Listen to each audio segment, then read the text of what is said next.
MMA Rants and Raves, Anderson Silva versus Michael Bisping. You know something, guys? I don't think a lot of people are giving Bisping much of a chance in this fight, and I really can't understand why. Because the way I see it is, Michael Bisping, like Anderson Silva, has faced a lot of the who's who in mixed martial arts. Bisping's been there. He's faced a lot of tough guys, win or lose. A lot of his fights were close, they were tough. He's been in some real battles. If you look at both of these guys in their careers right now, you look at Anderson Silva, he's 40 years old. He's got a lot of mileage on him, a lot of injuries. One of his injuries was horrific.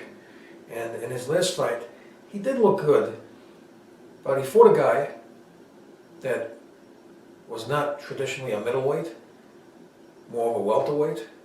Of course, stylistically, it was a good fight for Nick Diaz, and that fight was actually ruled a no contest. Now, the thing with Anderson Silva is that this is what I was thinking about. I don't know the situation with the positive test, how it affected him as far as preparing for the fight, but if he did use something like that to help him in the extreme training that's necessary to fight an MMA fight, and now he can't use that, that may have a negative effect on him. And the reason I'm mentioning this is because he's fighting a guy who is a 5-round warrior. Michael Bisping, he doesn't get tired in fights, you know? He has extremely good cardio. I think the best in the middleweight division, one of the best in the UFC. I mean, I see this guy, he can go deep into a fight, and he can take fights over by wearing his opponent out. He has an underrated grappling game. His wrestling is really good. This is a guy who's never been submitted, so his ground game is very good. So I think Anderson Silva is going to have to be in the best shape that he could possibly be in this fight. And if he's not, it can be a real problem for him. Anderson Silva does have the reach advantage. He has a reach advantage over most of the guys that he faces. And of course, Anderson Silva is a more well-rounded striker. He's got the Muay Thai, the kicks, the knees. I mean, he's really, really dangerous. We know that. And he also is known to psych guys out. I think Anderson Silva's best chance in this fight is to finish this fight early.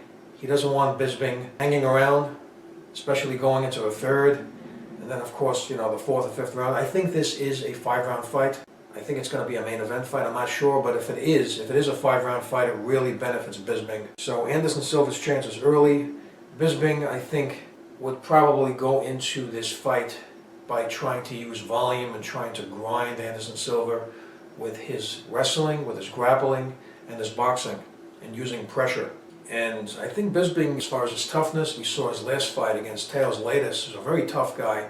So Bisping can take a shot. He's a tough guy. Here's another thing. He's going to be fighting at home. If you look at fights that are fought internationally, predominantly the fights that are being won are the fighters that are fighting at home. So that can benefit him here. I just think Bisping, it seems like he has less mileage on him.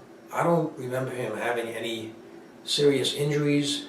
Based on everything, I'm going to go to a prediction here. I got Michael Bisping to win this fight. I would like to know what you think about the fight. Please leave your comments. Please like up this video. Please subscribe. And thank you for tuning in.